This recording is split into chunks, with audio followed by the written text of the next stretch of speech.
Hey there, and welcome back to another episode of the Working Mumma podcast. I'm the host and also fellow working mum, Carina O'Brien. And if it's the first time listening, welcome. If you've been here before, welcome back.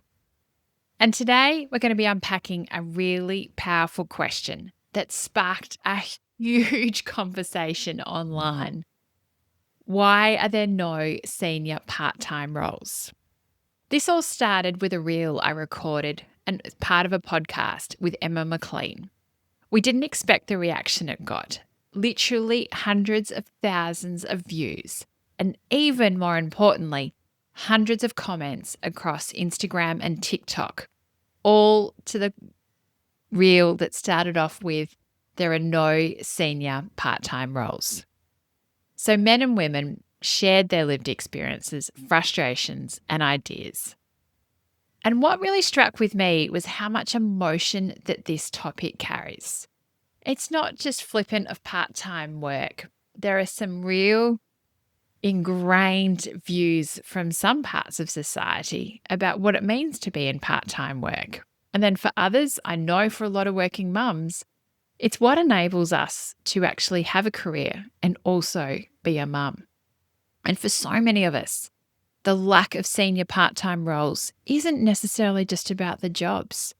It's also about the identity, our family, equality, but also the opportunity.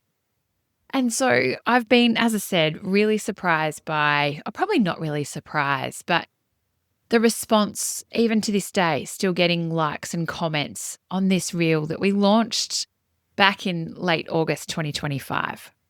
And so I thought from this, I'm going to do a follow-up episode and actually unpack this a little bit more. Also taking in some feedback from the comments we received on those reels. So what I want to chat to you today about is unpacking the barriers and the beliefs that I think that are holding back some of the part-time senior roles. Share examples of where it's working well. Bring in what also is the law. What does it actually say in Australia about fair work and flexible work? And also look at the broader impact. Where's the missed talent, the career penalties, the toll on families as well, and the systematic cultural issues that we're facing? I have to say, I actually work for an organisation in my corporate world that does value flexible work and also part-time work. We've recently had an increase of part-time employees. And so it's really great to see. And I thought asking for this was just a natural part of work. But as this podcast really showed, that it's not that way at all. And sadly, for many people's experiences, it actually prevents them from being in the paid workforce. So yes, we know of barriers around access to childcare and the like, but I would say the systematic, organisational structures and some of the mental models, they're inherently in a number of our organisations are actually stopping many women from actually working. This is not what I've said. This is actually from comments directly in this Instagram and also the TikTok post. So yes, a bit of a recreation, but I really wanted to unpack it and discuss it. Where are the issues? What's happening? But also if you're listening, then thinking about this, what can you do in your organisation, but also the advocacy that you can do around this topic. I also think as well, we also need to challenge the status quo, start raising it up, start moving towards a better future for working mums, but also for working parents. So let's start with the barriers. And when we asked this question online, the pushback came quickly, such as, "Senior roles need to be full-time," or "Big decisions can't wait," meaning that you need to be there 24/7 to be able to respond to that decision if and when it does come. Or "You can't manage a project 3 days a week." And some even said, "If you want flexibility, start your own business." And sadly, this is the very reason why so many women, particularly mums, do start their own business. Because they want that flexibility. They need that flexibility. And often they aren't able to find that in a corporate environment, so they go and create it themselves. And trust me, being your own business owner is not as rosy and, coffee drinking as what it makes out. If you speak to many women in this space, it is a hard, hard slog. And what these comments also really show is that it reflects a deep cultural belief that senior leadership and also leadership management, there is a difference between leadership and management, equals constant availability. It's this always on mentality, which I personally thought that had really backed off a bit since that C word a few years ago. But it really shows that people's definition of being a leader is always there. And I don't believe that it is.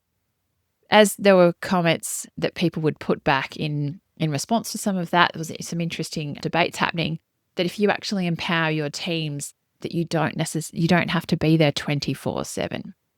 And yet, when you listen to the lived experiences, the reality is much harsher. These are legitimate comments. One mum said that she lost her job entirely after asking for reduced hours. That honestly breaks my heart.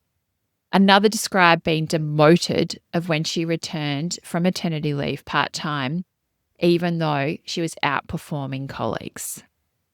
Another person also spoke about being left out. Yes, left out of meetings, decision-making, and even social events because they were working part-time.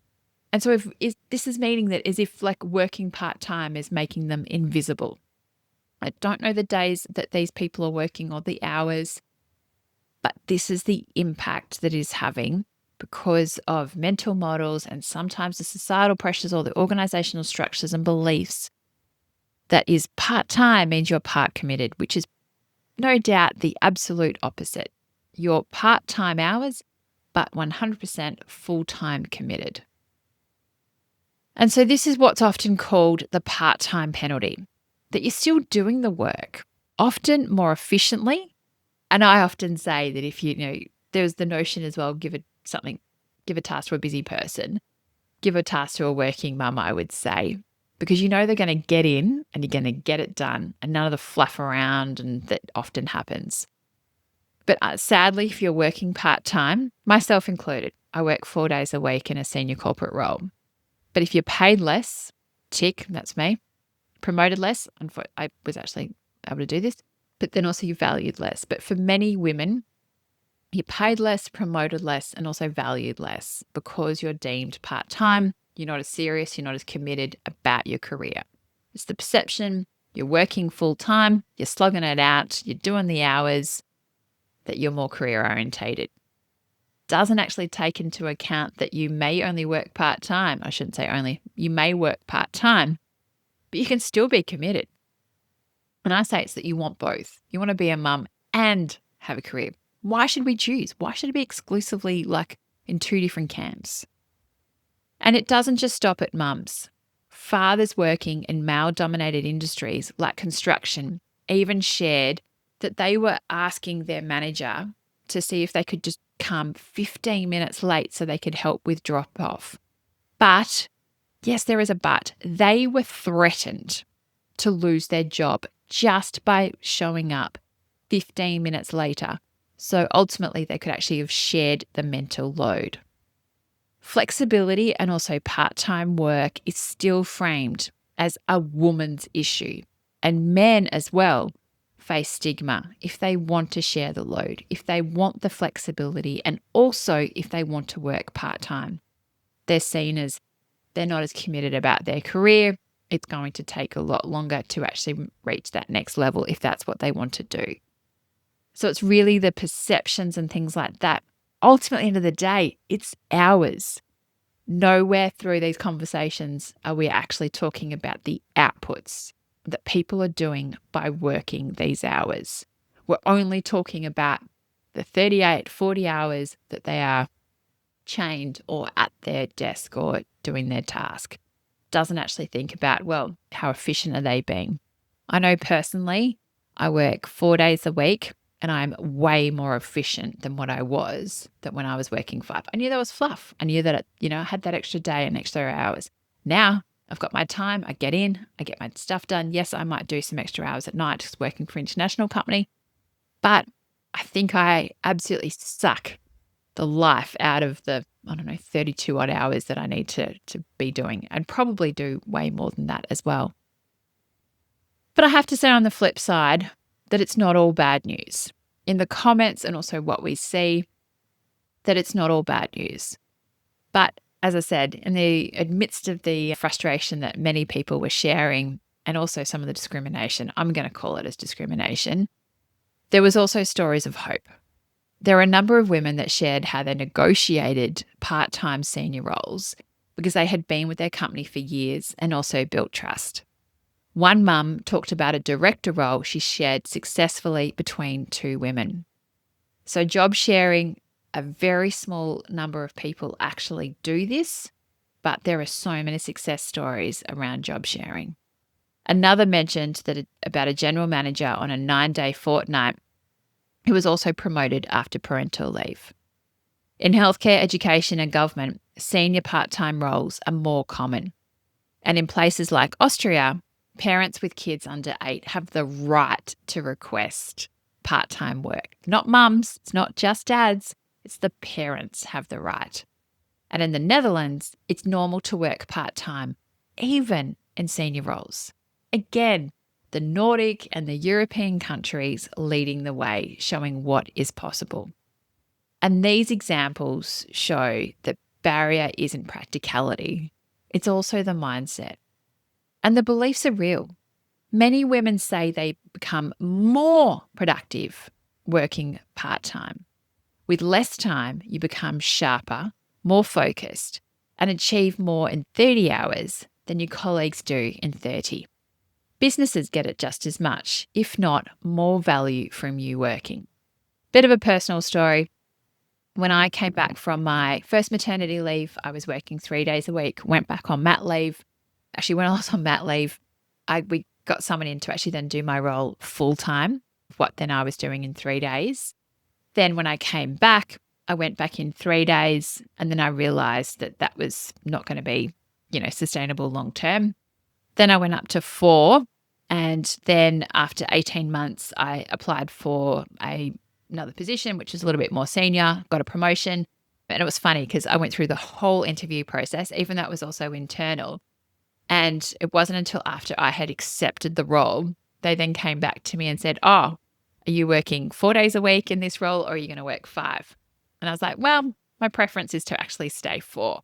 So what we did was we put on a bit of a trial, reflected on how it was going, and then I was able to prove that there's no difference. So the person, though, who was actually previously doing part of the role, he was on a retirement plan and working sort of 2-3 days a week. So obviously I was able to show more outputs than him and things as well, just because I brought some more experience into the role. But it was interesting that, now I sit on the executive leadership team, have a senior role in the organisation.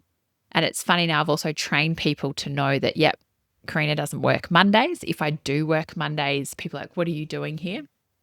I also look at it as the way that it works for me, a bit of a debits and credit system. So there has been times if I have to travel interstate or I've had to do something, say on a Monday, I've then, maybe if it's for a couple of hours, I'll then take off maybe some extra time if I can at another part of the week, or, sort of bank it up a little bit. I'm in a senior role, so I don't need to sort of do the official part, but it's been a discussion that I've had with my manager. I report directly into the CEO, that it's worked. And if I'm traveling or if I've had to do that extra day, that it's kind of assumed, okay, right, you've taken that day, you can then get it back at another time. So it's been quite flexible in that approach. I also work that on my day off, which I don't really call it it's just my unpaid day. I would say working, looking after my child is at times a lot more work than actually physically working, just given the unpredictability of toddlers and 3 or 4-year-olds. But I will sometimes check my email on those days. If I need to just respond quickly to an email, it's there. But that is on me. I know that a lot of people have better boundaries than what I do, but I just want to also share a little bit how I make it work. Also, working for an international company means that I do have to do some out of hours calls. or emails and things. But again, I look at it as a bit of a debits and credits. So I'm still also having the outputs, but also trust me, I'm doing the inputs as well. I do have a CEO. She's also a mum. She understands.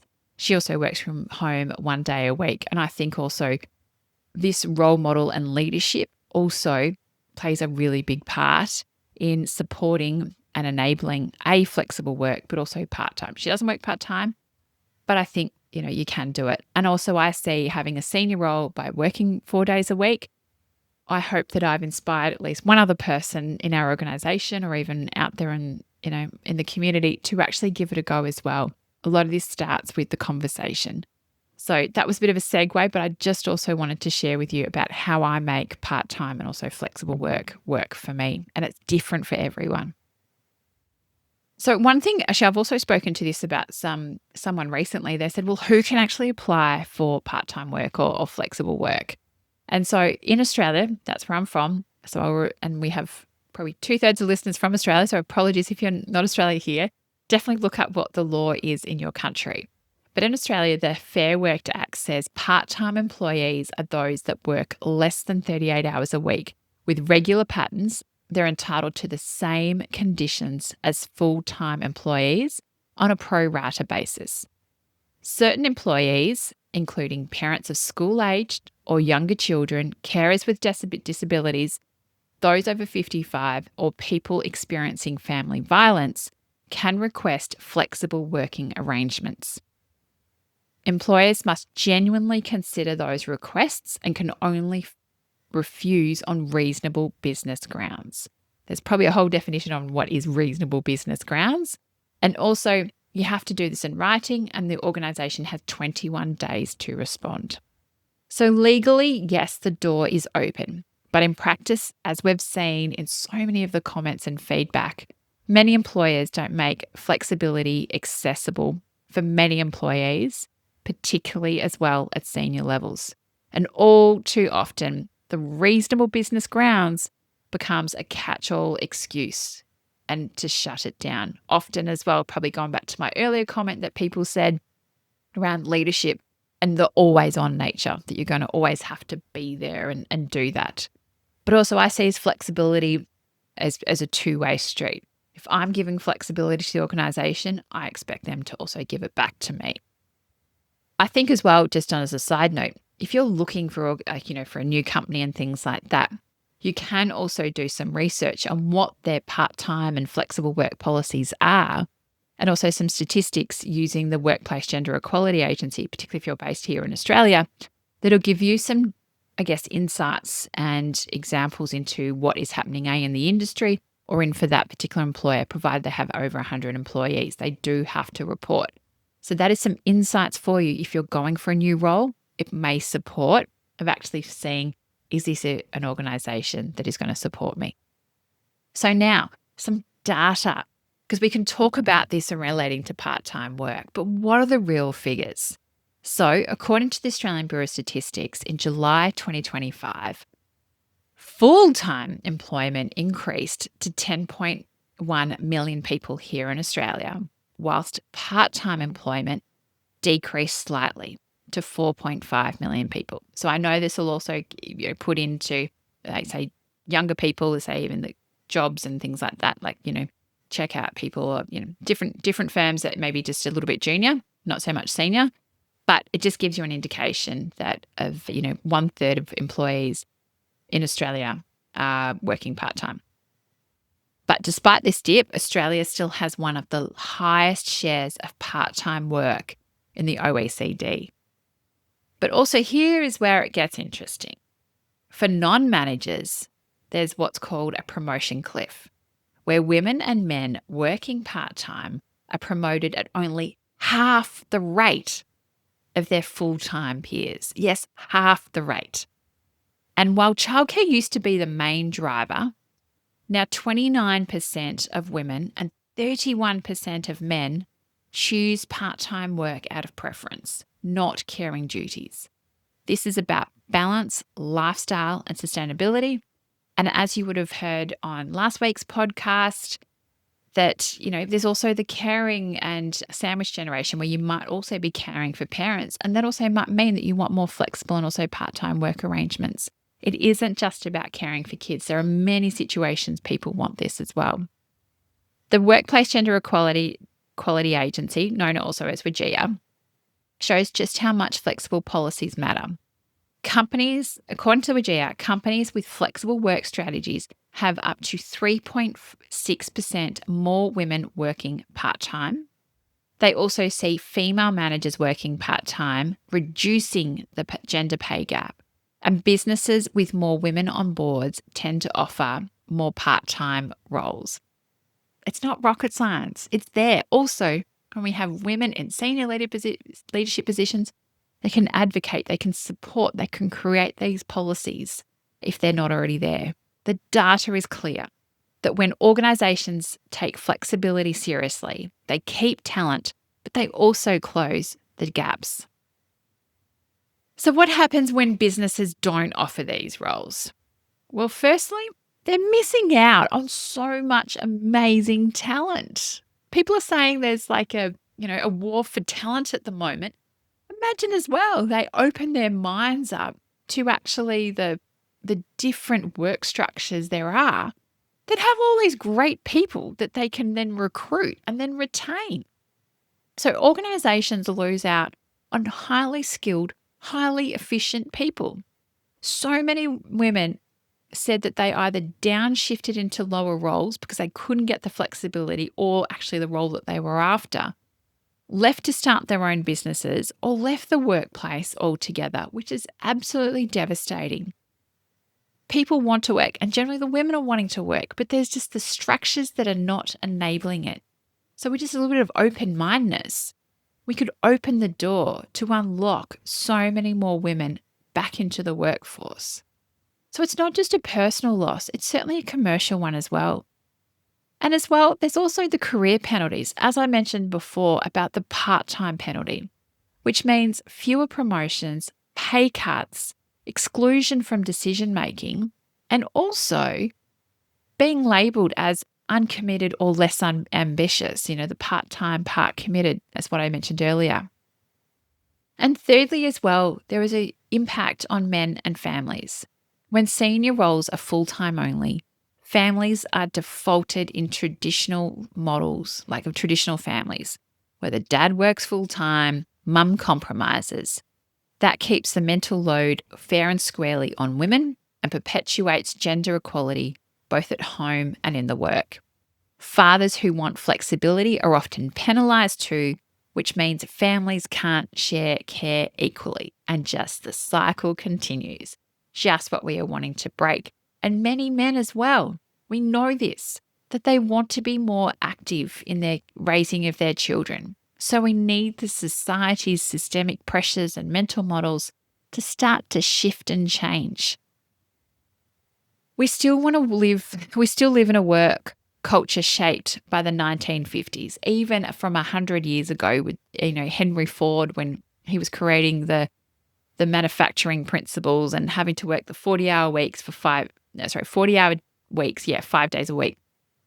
And so we've really had these cultures shaped for such a long time, but we haven't had that break of chain really to recreate and really think about what we need to get the most out of our employees, and also attract and retain these top talent so we can get them into the workplace. We're missing out on this great talent.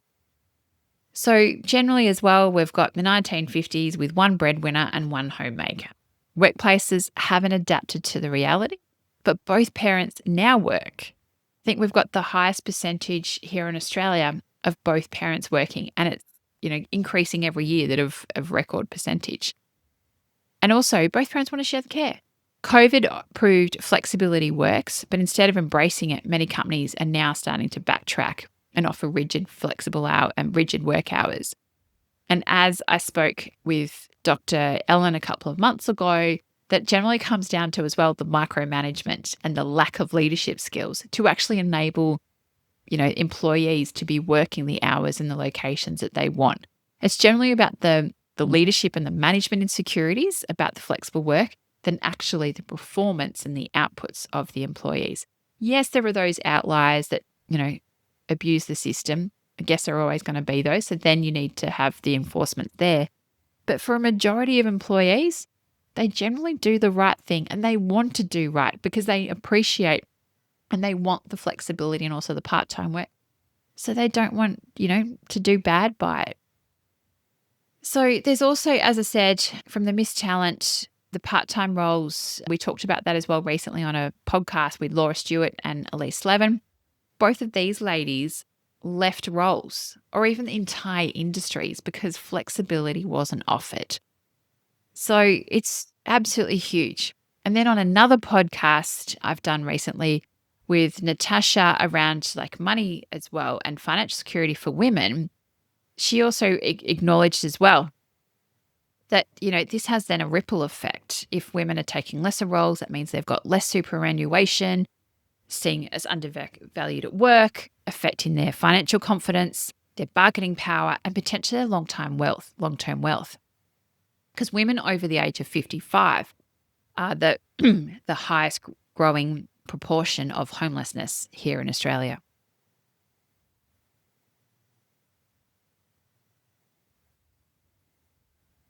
And certainly as well, it's that retirement savings, it's the superannuation, as what I spoke about as well with Delane from Maisie Wealth, as looking at what the financial contributions are and also the long-term impacts. And of course, the chat that I had with Professor Leah Rapana was all around the mental load and the invisible work of managing households and children. As she said, it still heavily sits on mums. And also, as Leah said, when workplaces refuse flexibility, it forces mums to juggle an inflexible job and the unpaid labour, leaving them absolutely drained and exhausted. So, in fact, senior part-time roles could actually help redistribute the load more equally rather than actually take it away. And it isn't just about mums. Fathers want flexibility too, but unfortunately, stigma in male-dominated industries often punishes them for asking. This then leaves families stuck in the traditional roles. And it really just reinforces what we're already talking about.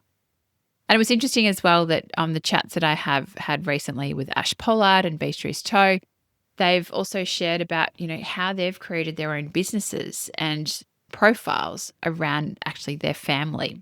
And so these women are, and so many women I speak to on the podcast, are redefining and I guess trailblazing in their own right just to create the systems and structures around them and really challenge it. So here we go. What needs to change? How do we change the status quo? Well, number one, it's certainly about reframing the leadership. Leadership so traditionally is about, how do we do this? It's around leadership and it's about outcomes, strategy, and empowering others. It's not about the hours that you've done. It's about the outcomes, the strategy, and empowering others. Sorry, I had to repeat it. I think it was really important. I just want to stress that. Also about normalizing job sharing and also normalizing part-time work. Let's promote it. Let's advocate it. Let's share it. I will put the call out. If you know someone particularly that you think is doing really well in a part-time role, please reach out to me and nominate this person because I would love to actually speak with them about this on the Working Mumma podcast. So just put an inquiry in. I'm going to put that caveat out there. Love to hear from people. Two leaders particularly with job sharing, 2 leaders in a senior role can bring diversity, coverage, and also energy. Job sharing isn't spoken about that much either. Role model flexibility, and I'd also say role model part-time work, especially male leaders. When dads leave loudly, it helps normalize flexible work for everyone, and it makes such a difference. People might be scared, I'm just going off to some training. No, if they say they've actually got to go and get their kids, go for it. I was only on a call yesterday in a meeting and meeting was finishing and this father said, yep, I've also got a hard deadline. I need to go home and I need to be a dad and get on, do dad duties. I was like, yes, this is awesome. He's being really loud and vocal about what he needs to leave for. It's not, sorry, I've got to go home. It's, I need to be a dad. And I loved it. Absolutely loved it. I actually at the end though didn't acknowledge it, but I will do that in the future, hopefully when that happens again. Because I want to celebrate this, celebrate men leaving loudly. Design flexibility from the start. Imagine job ads that say, this role is available for part-time, full-time, or as a job share.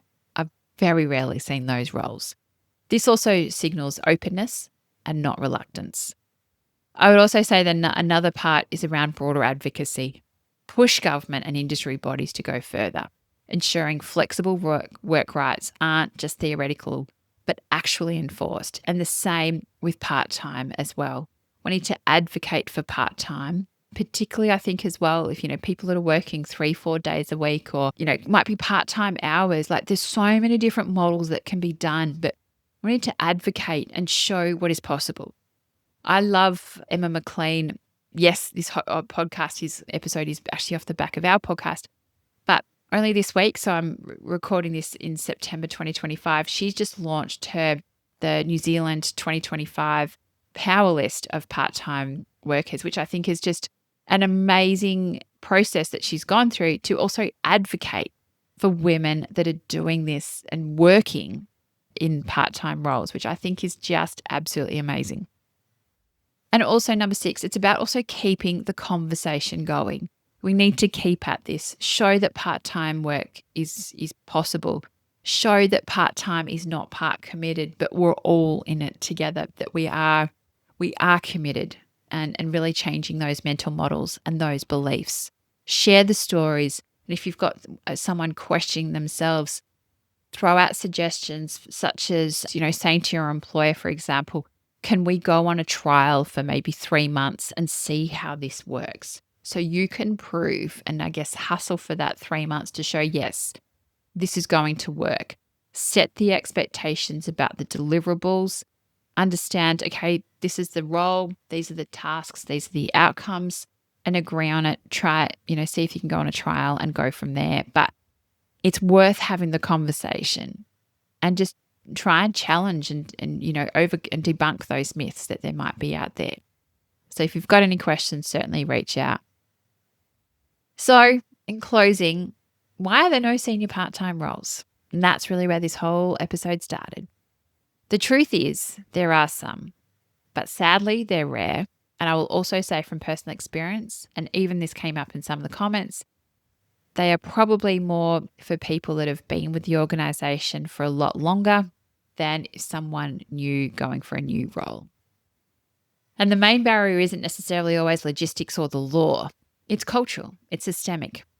Way too many workplaces still equate hours with commitment and presenteeism with performance. But the stories, the data and the law all show it can work.